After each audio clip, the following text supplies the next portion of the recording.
Assalamualaikum warahmatullahi wabarakatuh. Innal hamdalillah nahmaduhu wa nasta'inuhu wa nastaghfiruh wa na'udzu billahi min shururi anfusina wa min sayyiati a'malina. May yahdihillahu fala mudilla lahu wa may yudlilhu fala hadiya lahu. Asyhadu an la ilaha illallah wahdahu la syarika lahu wa asyhadu anna sayyidana wa nabiyyana Muhammadan abduhu wa rasuluh. Allahumma salli wa sallim wa barik ala sayyidina Muhammad wa ala alihi wa ashabihi ajma'in. Subhanaka la ilma lana illa ma 'allamtana innaka antal alimul hakim. Rabbi shrah li sadri wa yassir li amri wahlul 'uqdatam min lisani yafqahu qawli. Allahumma la sahla illa ma ja'altahu sahla wa anta taj'alul hazna was-sa'ba idza syi'ta sahla wa la hawla wa la quwwata illa billahil 'aliyyil 'azim. Amma ba'd. Hadirin jemaah yang dirahmati Allah, alhamdulillah pada malam ni kita dapat bertemu. Tuan-tuan semua sihat tak? Abang tengok kaki sakit. Itulah, parlimen bubar, kipas jatuh, kaki abang pun sakit hari ni.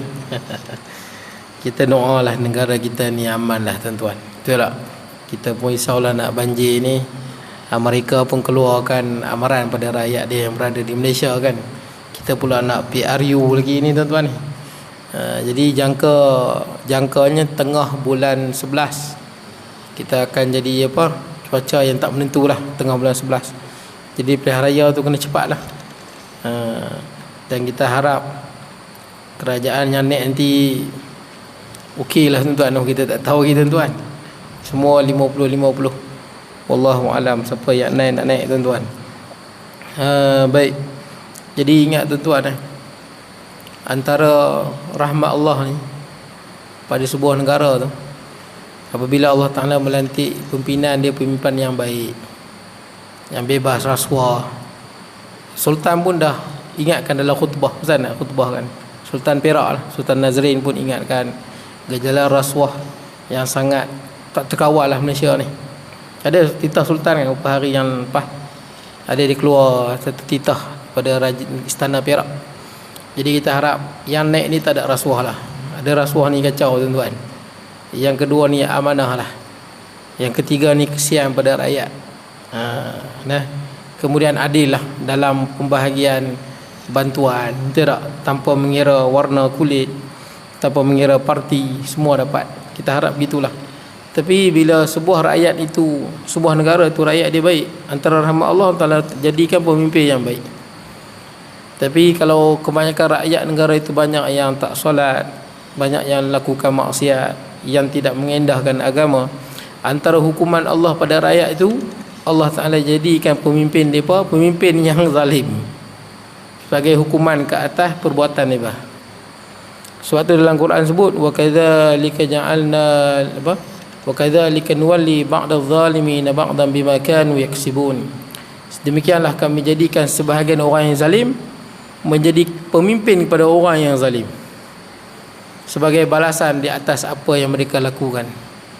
Kalau banyak rakyat ni tuan-tuan, banyak rakyat ni yang meniaga menipu, dia akan dapat pemimpin yang menipu.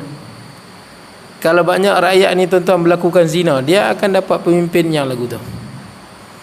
Dia sebagai hukuman tuan-tuan. Sebab tu penting tuan-tuan sebenarnya. Gerakan-gerakan macam kuliah di masjid, program-program keagamaan memang penting. Sebab kalau seluruh atau majoriti, kebanyakan rakyat itu baik, maka dengan rahmat Allah, Allah Ta'ala jadikan pemimpin dia pemimpin yang baik. Jadi gitu, hukum alam ni begitulah tuan-tuan. Baik. Jadi kita boleh tengoklah tuan-tuan, mudah-mudahan kita, negara kita dan kita pun tak tahu akan datang lagu mana. Boleh jadi Rusia menggunakan nuklear terhadap Ukraine. Boleh jadi Rusia lah ni hampir kalah. Jadi Rusia dia hampir kalah sekarang. Rusia ni makin ke belakang lah, sebab banyak bantuan senjata-senjata canggih daripada barat. Tapi kalau Rusia guna nuklear, habis. Betul tak? Ukraine kalah, Eropah pun kalah, habis semua. Tapi Rusia pun hancur jugalah, orang tembak dengan nuklear. Jadi bila kalau pakat tembak nuklear, habislah tuan-tuan. Bila dunia hancur, Malaysia macam mana? Habislah tuan-tuan. Sama aja. Bila ekonomi dunia merudum, kita semua pakat merudum tuan-tuan. Semua sekali. Kalau kuasa besar merudum, kita merudum. Kita ada barang, siapa nak beli barang kita? Tuan-tuan ada kedai tuan-tuan macam-macam ada. Tapi semua orang susah, tak ada duit nak beli. Tuan-tuan pun bankrupt. Takkan tuan-tuan nak makan semua hasil tu. Dia mesti ada demand and supply kan. Itu kita hidup pasal apa? Kita ada barang yang kita perdagangkan di antara bangsa. Ada barang antara bangsa yang kita beli. Itu yang maju tu. Tapi kalau semua dah kena nuklear tuan-tuan, kita akan kembali semula pada zaman 70-an, 60-an macam tu lah. Jadi kita tak tahu yang nak main ni tuan-tuan. Kadang-kadang bila saya fikir-fikir, renung-renungkan risau. Kita renung-renungkan, kita risau. Apa nak jadi? Patah lagi tuan-tuan, kalau naik, na'uzubillah lah, kalau di negara kita ni naik orang yang merintah, yang ada kuasa, yang tak suka kepada Raja Melayu, yang tak suka kepada orang Melayu, yang tak suka pada agama Islam, yang tunjuk permusuhan, ingin nak ubah sejarah pula tuan-tuan. Kalau naik hak puak ni pula lagi kita tak tahu. Kalau ada lah, na'uzubillah, kita minta lindung tuan-tuan. Minta lindung, mudah-mudahan tak ada golongan yang lagu tu, dan mudah-mudahan mereka ni tak pegang tampuk kuasa lah. Kalau pegang tuan-tuan, kacau. Dengan pencing nak dihapuskan, macam-macam tuan-tuan. Baik. Habislah tuan-tuan, itu sedikit. Kita doa lah tuan-tuan. Itu harapan saya tuan-tuan, doa lah. Doa mudah-mudahan negara kita ni dalam keamanan. Ala kulihal, kita banyakkan berdoa. Tapi ala kulihal, ingat, penentu dia tuan-tuan, termasuklah kita rakyat ni lah. Betul tak? Banyak baik-baik lah. Banyak yang tak indahkan agama. Jangan heran lah tuan-tuan kalau orang yang memperjuangkan agama, orang yang tak ada pernah rasuah, orang yang okey pentadbiran tak dipilih. Kalau semua pun teruk. Jadi sebagai balasan Allah ke atas negara yang kebanyakan rakyat dia yang jauh pada agama, maka Allah hukum dia dengan pemimpin yang macam dia. Baik. Cuma yang kita boleh buat, kita berdoa lah. Baik tuan-tuan, kita tengok, kita berhenti di mana? Tajuk baru kan. Malam ni kita baca sirah, sirah Rahiqul Makhtum. Baik, jadi kita berhenti di dakwah secara terang-terangan. Sebelum ni 3 tahun Nabi SAW berdakwah secara sembunyi. Semayang pun secara sembunyi. Kemudian semayang pun 2 waktu. Kita dah sebutkan, pagi 2 rakaat, petang 2 rakaat. Secara 3 tahun ni Nabi Muhammad SAW dakwah secara sembunyi, supaya masyarakat ni jangan terkejut tuan-tuan. Jangan mereka pun tak ambil tahu pun. Mula-mula Nabi dakwah ni mereka tak ambil tahu pun. Itu yang kita baca hadis akhir zaman tu, bada'al islamu ghariban. Islam bermula dalam keadaan gharib, dagang, asing. Islam datang dalam keadaan pelik. Wa sayaudu kama bada'a gharibah. Dan Islam nanti makin lama, akhir zaman nanti, dia akan jadi pelik juga. Dagang dia panggil. Dagang ni asing lah. Macam tuan-tuan pihak Amerika, tuan-tuan tahu tuan-tuan asing kan. Pakaian lain, budaya lain, makanan lain, semua lain. Islam mula-mula Nabi bawa 3 tahun bersembunyi. Dagang asing bagi masyarakat Arab Jahiliyah. Tapi Nabi kata, ingat akhir zaman, zaman kita ni, zaman kita ni. Nabi kata akan jadi juga asing. Islam akan menjadi dagang, Islam akan menjadi asing. Islam akan menjadi pelik di mata orang Islam sendiri pun. Bila orang nak bawa Islam secara kafah, secara keseluruhan, yang mana Allah Ta'ala sebut, ya ayyuhalladzina amanu khulu fi silmi kafah. Wahai orang Islam, wahai orang yang beriman, hendaklah kamu masuk ke dalam Islam secara kafah, secara sempurna. Masuk semua. Tak boleh kita pilih-pilih yang mana senang dengan kita, yang mana kita tak suka. Bila ada orang yang menyampaikan Islam secara keseluruhan, orang dapat pelik. Nabi dah sebut dulu dah, Islam bermula dengan pelik, akhir zaman juga pelik. Pelik di mata orang kafir, pelik di mata orang Islam. Maka Nabi SAW kata, fatuba lil ghuraba, maka beruntunglah bagi orang-orang yang apa? Yang pelik. Walaupun orang nampak dia pelik, walaupun orang kata dia macam-macam tuan-tuan, tapi kerana apa? Dia tahu yang dia bawa ni betul, ada dalam sebut dalam Quran, dia sebut dalam hadis. Walaupun orang kata ini dah tak relevan, ini dah mengarut, walaupun macam-macam. Sebab tu dalam hadis tu tuan-tuan, sebab saya sebut ni sesuai dengan ini lah. Sahabat tanya pada Nabi SAW, wa mal ghuraba, siapa orang yang pelik ni? Yang Nabi kata beruntung lah. Maksud beruntung ni bagi dia pahala dan syurga. Itu makna dia. Sahabat tanya, wa mal ghuraba, siapa orang yang pelik-pelik ni? Akhir zaman ni siapa orang pelik-pelik ni? Yang Nabi kata syurga bagi dia. Kata Nabi SAW, alladzina yuslihun ma afsadan nas min sunnati. Ini orang-orang yang cuba memperbaiki sunnah aku, ini agama, syariat dan akidah yang aku bawa setelah dirosakkan oleh manusia. Ya, manusia rosakkan agama. Agama yang Nabi bawa dirosakkan dengan liberalnya, dengan sekularnya, dengan kesatuan agama, yang macam-macam. Macam-macam ism ni mai tuan-tuan. Yang mana liberalismnya tuan-tuan, sekularisme mengisahkan agama, yang menjadikan agama ni hilang dia punya pegangan dia macam liberalnya. Ini ism ni merosakkan agama. Tapi ada orang yang datang, dia cuba perbetulkan balik agama Muhammad SAW yang telah dirosakkan. Adakah dia akan dibentang dengan kapet merah? Oh, tak ada. Macam Nabi ya. Dia takkan dibentangkan kapet merah. Nabi SAW bila berdakwah apa dia berkata? Nanti kita akan sebut ni. Pertama orang kata hang mempecah belahkan masyarakat. Nombor satu. Pasal apa? Masyarakat Arab bersatu padu sembah berhala. Hang bawa Islam bergaduh. Mak tak mengaku anak, bapak tak mengaku anak, bergaduh. Hang pemecah belah masyarakat. Itu tuduhan yang Nabi kena. Orang yang nak muslih ni yang Nabi sebut ghuraba. Nabi pun sebut ghuraba, pelik di mata orang Islam, pelik di mata orang yang kafir. Tapi tuan-tuan, apa sikap pejuang Islam? Wala yakhafuna lawmata laim. Dia tak takut dengan celaan orang yang mencela. Pasal tuan-tuan ni baik ke jahat orang memang mengata pun. Betul tuan-tuan. Tuan-tuan buat jahat orang mengata, tuan-tuan buat baik orang mengata, tu sok dohira orang. Itu ceritanya. Ciri orang yang perjuang kat Islam ni, dia tak heran orang kata apa.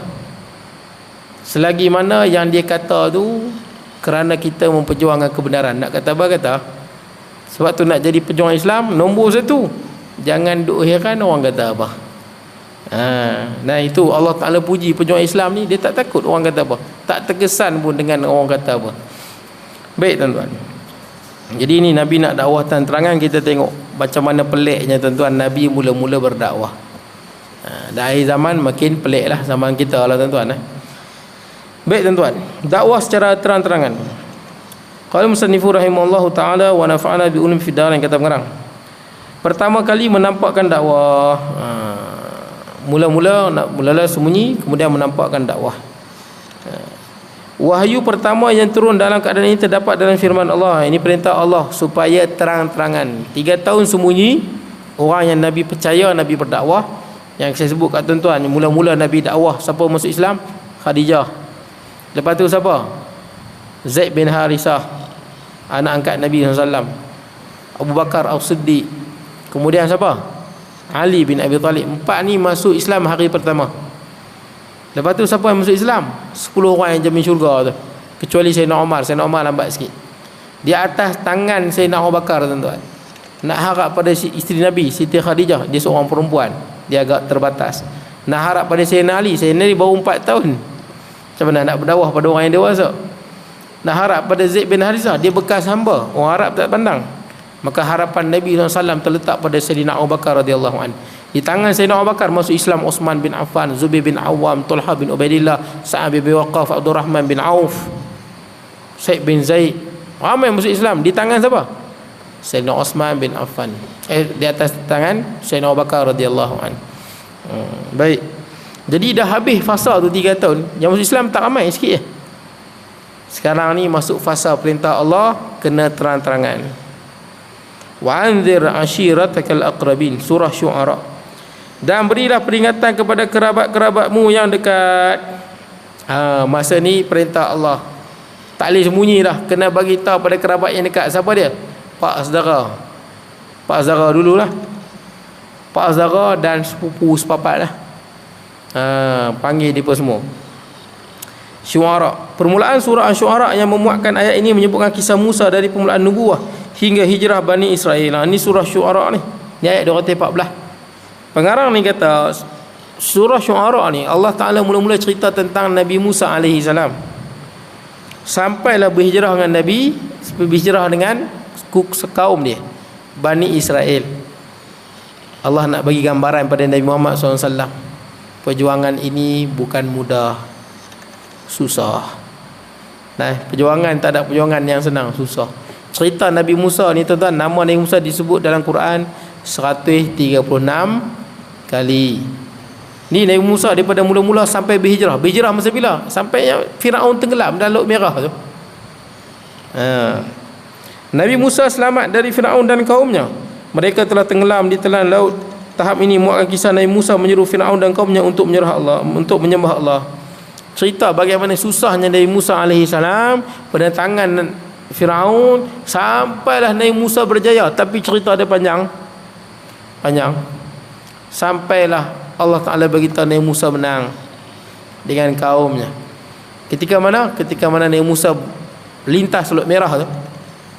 Bila dah lintas, Firaun di belakang ada 1 juta tentera ni. Ramai tentera Firaun ni. Kita punya tentera Malaysia pun tak sampai 1 juta tuan-tuan. Berapa ratus ribu Tentera 200,000 ke 300,000. Tentera Firaun 1 juta. Masa kejap Nabi Musa tu. Masa Nabi Musa nak tutup laut, nak tutup laut kan, sebelum tak mau bagi Firaun lintas. Maka Allah Ta'ala kata, watrukil bahra rahwan innahum jundum mughraqun. Wahai Musa, biarkan laut itu terbelah. Pasal apa? Firaun dengan tentera dia akan mughraqun, tenggelam dalam laut. Baik. Kemudian dakwah Musa ini perlu disampaikan agar Nabi Muhammad sallallahu alaihi wasallam dapat memperoleh sedikit gambaran yang bakal dihadapi, itu berupa penustaan dan tekanan dari orang-orang kafir. Sudah semestinya. Tak ada tuan-tuan. Sebab tu tuan-tuan jangan pelik. Di mana-mana sahaja orang yang memperjuangkan kebenaran pasti akan ditentang habis-habisan. Tak ada tuan-tuan orang memperjuangkan kebenaran, bentang kapit merah. Betul tak? Macam saya main masjid kuliah ni senang, pasal tuan-tuan semua nak mengaji. Betul tak tuan-tuan? Ini semua nak main mengaji senang. Baik. Tapi bila kita memperjuangkan secara umum, betul tak? Pada orang yang nak mengaji, yang tak mau mengaji. Pada orang yang nak Islam, dengan orang yang tak mau Islam. Pada orang yang ikhlas nak cari kebenaran, dengan orang yang keras kepala. Pada orang yang pangai elok dengan pangai perungui. Macam-macam masyarakat orang tuan-tuan. Macam-macam orang ada. Ada orang kena tengok okey, ada setengah orang tengok marah. Macam-macam orang. Bila dakwah secara terbuka tuan-tuan, kita akan jumpa macam-macam orang. Baik. Jadi sebab tu Nabi SAW, tuan-tuan ingat kalau awal kitab dulu, masa Nabi dapat wahyu, Nabi jumpa siapa? Kat Gua Hira tu kan, Nabi takut balik. Selimut dan zammiluni, selimutkan aku. Kemudian Khadijah bawa Nabi jumpa siapa?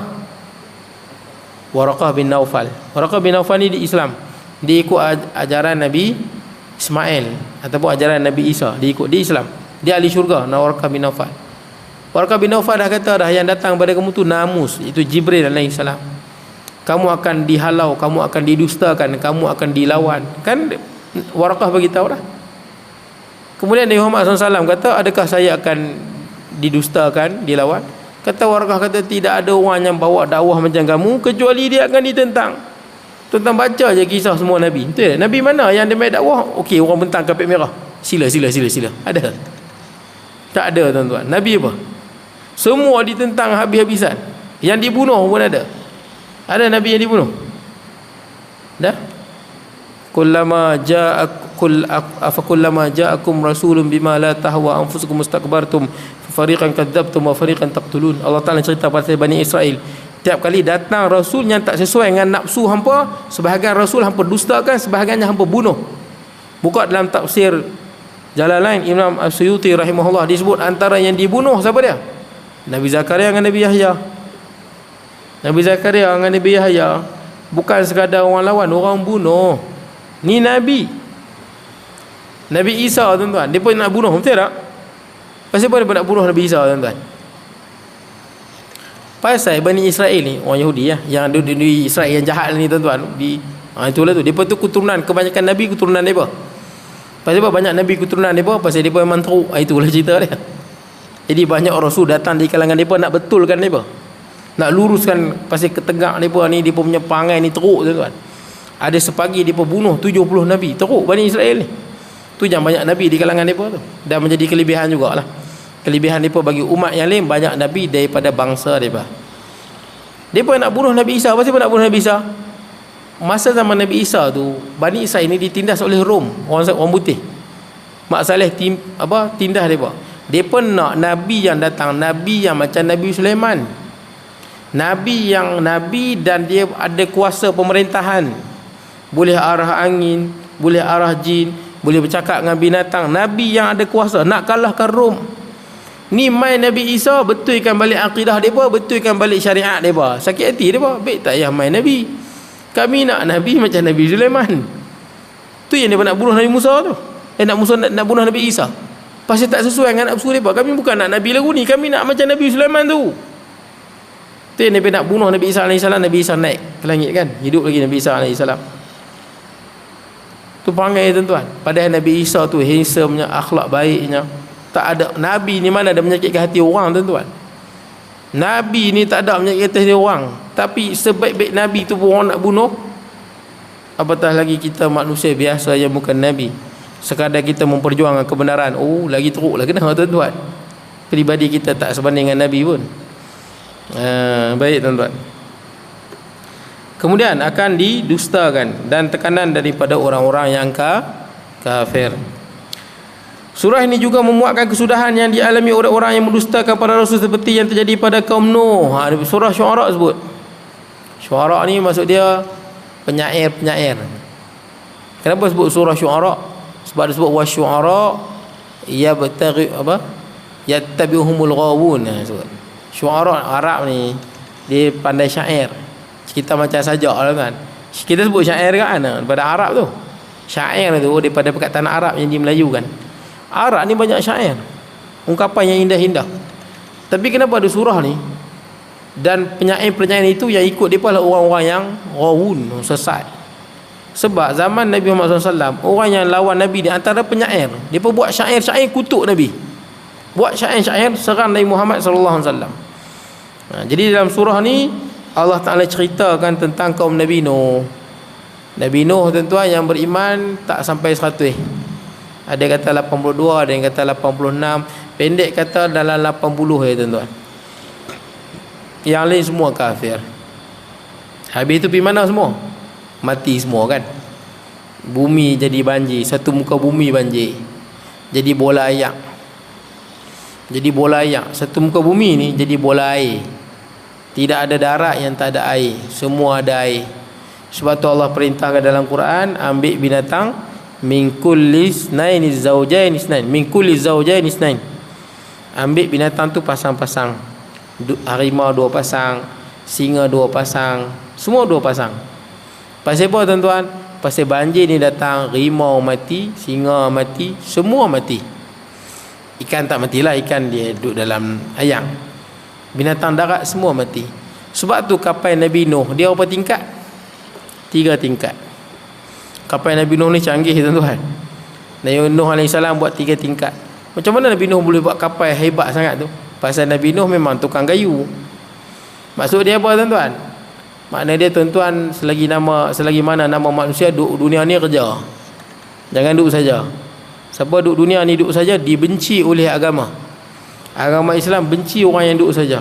Jangan duduk saja. Walaupun dalam bank ada 10 juta, pergi kerja apa-apa. Jangan duduk saja. Sebab tuan-tuan bekerja, tuan-tuan memberi manfaat. Sekurang-kurangnya tuan-tuan berniaga nasi lemak. Sekurang-kurangnya orang nak makan nasi lemak boleh beli. Betul tuan-tuan? Manfaat. Tuan-tuan duit dari 10 juta, jangan duduk saja tak buat apa. Dia tak dah kaya sangat minggu apa ya. Tak orang yang tidak, orang panggil apa? Tak produktif. Saya ada jumpa satu orang doktor, pencen dia jusasi. Jusasi ni pangkat paling tinggi lah penjawat awam untuk kami cikgu pensyarah ni. Gaji dia, saya ingat dia punya gaji 20,000 lebih. Pencen dia pun ingat lebih 10,000 lah pencen dia. Pencen dah. Tapi dia buat program-program untuk guru-guru. Buat RPH, CIDS. Banyaklah cikgu-cikgu yang tak suka. Program tu memang dia buat tu canggih lah. Dia pergi luar negara, merata dia pergi. Padahal dia ni pencen dah, duit banyak dah. Ni lah bagus. Khairun nas anfa'uhum linnas. Sebaik-baik manusia, orang yang memberi manfaat pada manusia. Sebab tu juga antara semangat saya nak kuliah tentang kuliah. Antaranya hadis tu lah. Biar kita hidup, kita memberi manfaat pada orang yang lain. Ramai je ustaz lain tuan-tuan. Ilmu ada, semua tak mau kuliah. Pasal apa? Gaji sebagai cikgu pun cukup. Betul lah. Dia bukan soal gaji sebagai cikgu cukup.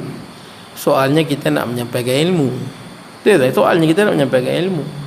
Dan ilmu ni tak dia boleh dinilai dengan wang ringgit pun. Betul tak? Wang ringgit tak boleh nilai pun dengan ilmu tu. Itu yang nama tuan-tuan bila panggil ustaz, tuan-tuan pun nama sagu hati. Sagu hati je pun. Pasal ilmu bukan boleh imbalan dengan wang ringgit. Banyak je ustaz saya jumpa tuan-tuan, banyak masjid panggil tak mau, malas. Mau tak mau. Pasal apa? Nak mengajar. Mana boleh mengajar saja, kena study dulu. Check dulu. Pastikan betul, takut apa yang kita sampai ni salah pada masyarakat, pada orang awam.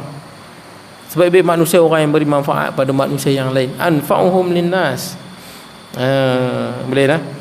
Jadi tuan-tuan, Nabi Nuh kerja lah. Kalau ada orang, tuan-tuan ada anak lelaki lah, anak perempuan tak apa. Anak perempuan cerita lain, dia tak kerja tak apa. Anak lelaki, kalau anak perempuan kerja bagus lah.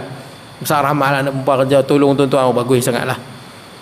Anak lelaki kalau dah besar tuan-tuan, umur 18, 19, kalau dia nak belajar, bagi dia belajar. Kalau dia rasa macam dia tak semangat nak belajar, tuan-tuan apa?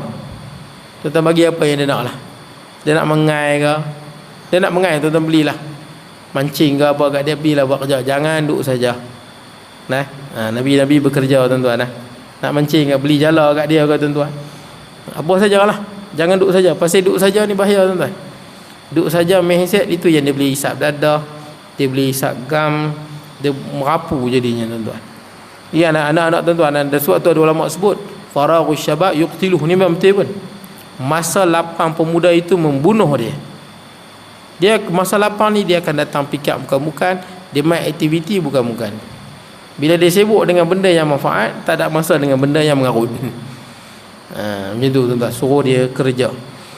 Kemudian tuan-tuan, kaum Ad dihancurkan dengan kadzabat Samud. Wa amma 'adun fa uhliku birihim sarsalin. Macam mana ayat dia? Fa amma Samud fa uhliku bitaghiyah. Ad ini dihancurkan dengan angin. Sab'a layalin wa samaniyata ayyamin husuma. 8 hari 7 malam. Datang angin ribut. Dalam Quran sebutkan al-haqqah mal-haqqah. Kazzabat Samud wa 'ad min qaryah wa amma Samud fa uhliku bitaghiyah.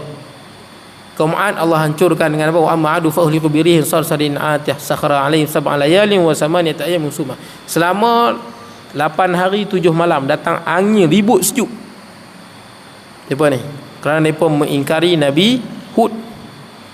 Nabi Hud depa kena angin ribut sejuk, mati semua.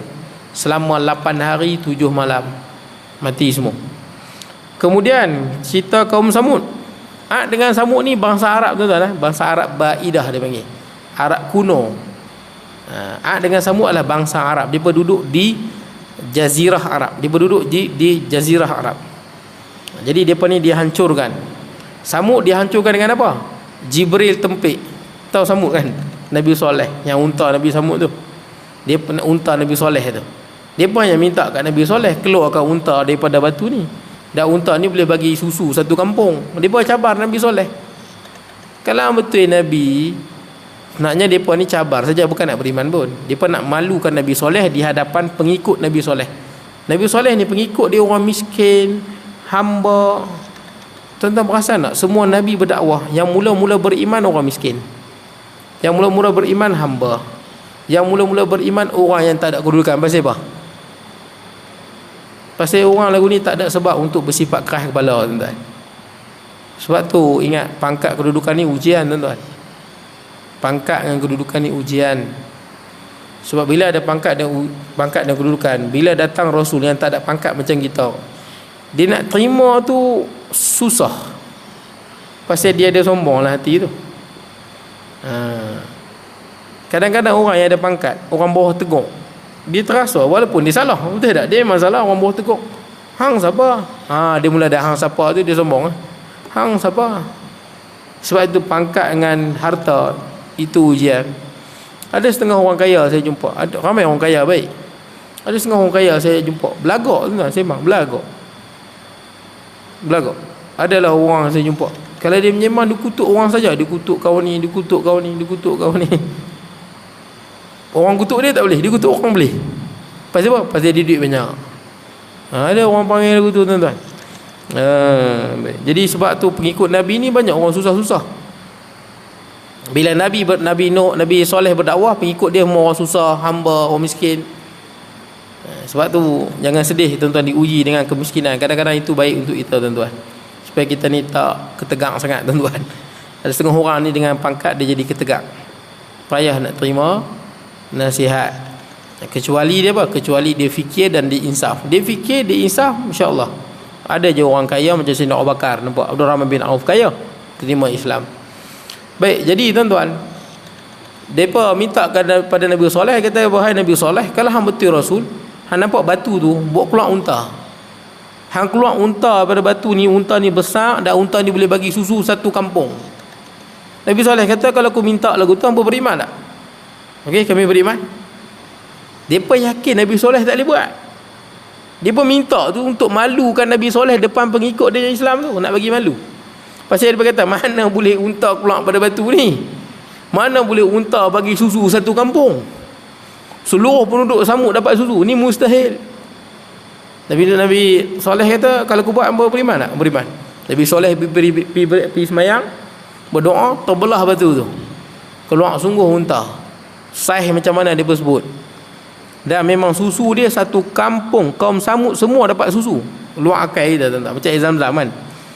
Tuan-tuan sedut lagu mana pun tak kering. Padahal air Zam-Zam tu dia 27 meter ya. Ada orang kata sambung ke laut. Mana ada sambung ke laut?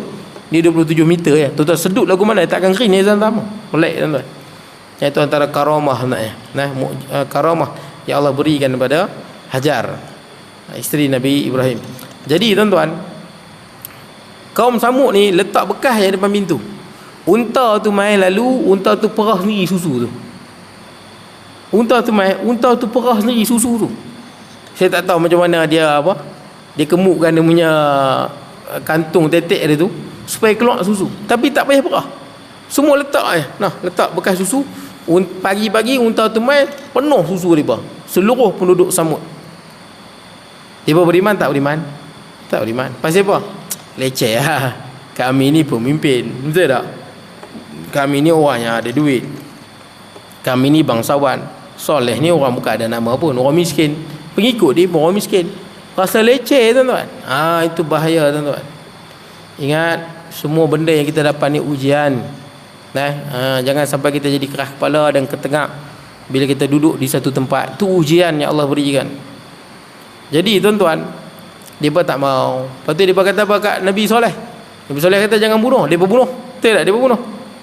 Dan dia berkata, kalau hang betul fa'tina bima ta'iduna in kuntum minas sadiqin. Soleh, kalau hang betul Nabi, hang buat mailah azabnya hang kata tu. Sama kaum Ad, kaum Nuh, kaum Samud. Tuan-tuan ingat, saja dapat kena azab. Bukan saja dapat, mereka minta. Mereka sendiri yang minta. Semua kaum Nabi Nuh pun sama, kaum Ad pun sama, kaum Samud pun sama. Semua kata buat mailah. Tuan-tuan, siapa lagi yang minta? Kaum Nabi Muhammad SAW, kaum Quraisy. Tapi pasal apa tak kena? Nabi sayang umat dia. Nabi tak minta. Walaupun Nabi boleh minta hancurkan penduduk Quraisy itu, boleh. Hancurkan semua penduduk Quraisy itu, tinggal yang Madinah Tapi Nabi kata apa? Bahkan ku harap lahir daripada tulang sulbi mereka orang yang menyembah Allah. Lain itu tapi Mekah 24 jam orang sembah Allah. Tawaf. Itu tuan-tuan, saya kasih sayang Nabi pada umat dia. Jadi tuan-tuan, mereka minta, maka 3 hari tuan-tuan, maka muka mereka berubah-ubah. Jadi warna kuning, merah, jadi hitam muka mereka. Dan hari yang ketiga, Jibril tempik. Jibril jerkah tuan-tuan. Wa amma samudu fa'uhliku bittariyah. Jibril alaihissalam tempik. Macam kita hui kan? Hui. Jibril tempik macam mana? Wallahualam lah. Saya pernah sebut kat tuan-tuan kan? Surah malaikat, surah apa? Guruh. Yang tuan-tuan dengar gudegum, gedegang, gudegum, itu suara malaikat yang kontrol awan. Itu malaikat kecil nak dibandingkan malaikat Jibril. Jibril dia jerkah, mati semua. Kemudian ni kita Nabi Ibrahimnya, kait cerita Nabi Lut. Tuan-tuan tahulah Nabi Lut yang dihancurkan dengan diterbalikkan bumi. Ashabul Aikah pun sama. Ashabul Aikah ni penyembah apa? Dia sembah satu padang. Padang tu dibuat segi 4. Padang tu dianggap macam ada kuasa ketuhanan. Dia bersembah padang tu. Ashabul Aikah nama dia. Maka kisah-kisah seperti Firaun, Ad, Samud dan lain-lain itu akan menjadi tauladan kepada sekalian manusia. Orang-orang yang mendustakan maka mereka akan mendapat balasan setimpal dengan apa yang telah mereka lakukan, dan orang-orang yang beriman pula akan tahu kesudahan baik bagi mereka. Nak beritahu itulah pada Nabi SAW. Maksudnya dia sabarlah. Nabi akan ditentang, tapi yang menentang itu akan hancur. Ada pun orang yang beriman dan beramal soleh, wal aqibatu lil muttaqin. Kita baca dalam Quran banyak kali sebut kan. Maksud dia balasan baik, hujung dia, akibat yang baik bagi orang yang bertakwa. Tadi bunyi insya-Allah. Belum ni. Bunyi insya-Allah. Boleh baca lagi. Menyeru kaum kerabat.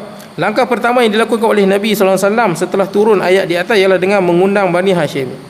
Bani Hashim tahu tu? Yang ni ayah Nabi kan. Muhammad bin Abdullah, Abdullah bin Abdul Muttalib, Abdul Muttalib bin Hashim, Hashim bin Abdul Manaf. Maksud dia dipanggil keluarga Hashim ni siapa? Anak-anak Hashim. Boleh tak? Anak-anak Hashim. Siapa anak Hashim? Tok Wan Nabi lah, Abdul Muttalibnya. Lepas tu dia ada ramai lah tu, saya tak ingat nama Tok Wan Nabi SAW. Sofi, nama Tok Wan Nabi lah, adik-beradik Tok Wan Nabi tu. Kemudian mereka telah memenuhi undangan ini. Berapa daripada Bani Muttalib bin Abdul Manaf? Berjumlah 45 orang. Jadi Muttalib ni siapa? Muttalib bin Abdul Manaf. Muttalib bin Abdul Manaf. Ini daripada Muttalib bin Abdul Manaf.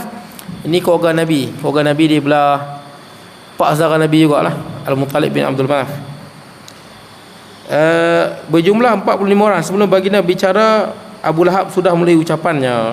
Jadi bila panggil keluarga Bani Hashim, Hashim Al-Muttalib bin Abdul Manaf ni, maksud dia adik-beradik Hashim. Adik-beradik Hashim. Hashim ni siapa? Tok Nek Nabi lah, Tok Wan Nabi Abdul Muttalib. Hashim Tok Nek Nabi. Hashim ni ada adik-beradik dia nama Al-Muttalib. Pasal ayah pada Hashim nama dia Abdul Manaf. Boleh lah. Jadi Abdul Manaf ni siapa? Abdul Manaf ayah kepada Hashim dan ayah kepada Al-Muttalib. Ada lagi ni adik-beradik dia, saya lupa nama tuan-tuan. Ada tak orang Melayu nama Abdul Manaf? Tak digalakkan pun nama Abdul Manaf, kerana Manaf itu salah satu nama berhala. Boleh lah. Saya dengar ayat nama Abdul Manaf. Betul tak? Tuan-tuan boleh tengok. Saya saja cek nama Abdul Manaf ni. Sebab ni nama bukan Tok Nek Nabi. Tok Nabi Abdul Muttalib, ayah Tok Nabi Hashim. Ayah kepada Hashim tu Abdul Manaf. Kita nak panggil apa pun tak tahu tuan-tuan. Jadi saya cek balik Abdul Manaf ni apa? Abdul tu hamba. Manaf bukan nama Allah. Betul tak? Dia hamba, mesti nama Allah. Abdullah hamba Allah. Abdul Rahman hamba Tuhan yang Maha Pemurah. Abdul Rahim hamba Tuhan yang Maha Penyayang. Betul tak? Abdul Aziz hamba Tuhan yang Maha Perkasa. Abdul Rashid hamba Tuhan yang bijaksana. Ni Abdul Manaf. Mana ada Abdul Manaf dalam 99 nama Allah? Ada tak Al-Manaf? Kalau kita dah baca nas'aluka ya man huwallahu alladzi la, ada tak Manaf? Manaf tak ada. Saya cari siapa Manaf ni. Sebab tak boleh. Kalau Syiah memang ada nama tu. Syiah dia suka buat nama tu, nama syirik dia buat. Abdul Husain, hamba Husain. Sayyidina Husain memang cucu Nabi mulia, tapi mana boleh buat nama hamba Husain. Hamba Muhammad pun tak boleh. Abdul Muhammad ni nama syirik. Abdul Ka'bah, hamba Ka'bah, mana boleh? Ka'bah tu makhluk. Syiah dia suka buat nama tu lah. Abdul Husain banyak lah. Hamba Husain ni nama syirik. Abdul Ali, hamba Ali. Abdul Hasan, hamba Hasan. Ini nama-nama syirik. Baik, jadi tuan-tuan, saya duk cari mana Manaf. Sebab hamba Manaf, rupanya Manaf ni nama berhala. Nama berhala zaman Arab Jahiliyah dulu. Jadi orang lama dulu ada buah kan nama Abdul Manaf. Lah ni tak ada. Saya jumpa nama anak murid saya Abdul Manaf. Oh, ini kira memang betul-betul kuno lah tuan-tuan kalau ada nama orang Abdul Manaf ni. Jadi tukar nama. Kalau ada Abdul, lah ni tak tukar nama susah dah. Cuma kita Manaf pun kita panggil Manaf kan? Manaf. Maksudnya Manaf kita panggil Manaf, kita panggil Manaf. Manaf, kalau Manaf tak ada mana. Pasal Arab dia tak ada pa. Manaf kita panggil, tak panggil Manaf, kita panggil Manaf. Arab mana ada pa. Pi. Arab dia tak ada pi. Sebab tu kalau tuan-tuan sebut parking. Arab dia tak sebut parking, dia sebut apa? Pa dia akan jadi ba. Parking Arab akan sebut Barking. Apa mana barking? Menyalak. Tu Arab kata. Kita parking, can you park? Boleh tak kamu park? Dia sebut bark. Bark ni menyalak. Anjing menyalak tu barking. Arab dia memang tak boleh sebut pa. Tak jaya Ustaz tuan-tuan jumpa sembang dengan Ustaz Tuhri. Ustaz pergi alur bongsu, dia tak lagi sebut alur bongsu, dia akan sebut alur bongsu dia sebut. Dia tak boleh sebut pa. Arab dia tak ada pa. Nah, pa dia tak boleh sebut pi. Pi dia akan jadi ba. Tu lidah Arab lah. Kalau Cina dia tak ada sebut R. Nanti ada an. R tak ada. Orang jadi olang lah. Nanti dia tak ada R di Cina. Baik tuan-tuan. Isyak ke belum? Isyak kan? Betul tak? Abu Lahab memulai ucapannya. Berhenti di situ lah. Panjang lah. Nah, mereka hadir di sini ni. Nabi belum cakap, Abu Lahab sound lah. Pasal Abu Lahab dah tahu Nabi ada bawa ajaran baru. Sebab tu dia sound. Kali-kali ni bila Abu Lahab sound, Nabi terdiam. Pasal Abu Lahab sound nanti kita sebut lah tuan-tuan. Sebab panjang ni kata-kata Abu Lahab ni. Jadi cukup sekadar tu. Kita sambung di perkataan Abu Lahab lah. Aqul qawli hadha wa astaghfirullah al-azim li wa lakum sa'al muslimin wal muslimat wal mu'minina wal mu'minat. Bismillahirrahmanirrahim. Allahumma ij'al jam'ana hadha jam'an marhuma tafarruqana ba'di tafarruqa ma'suma wa la taj'al minna shaqiyyan wa la mahruman wa la matruda.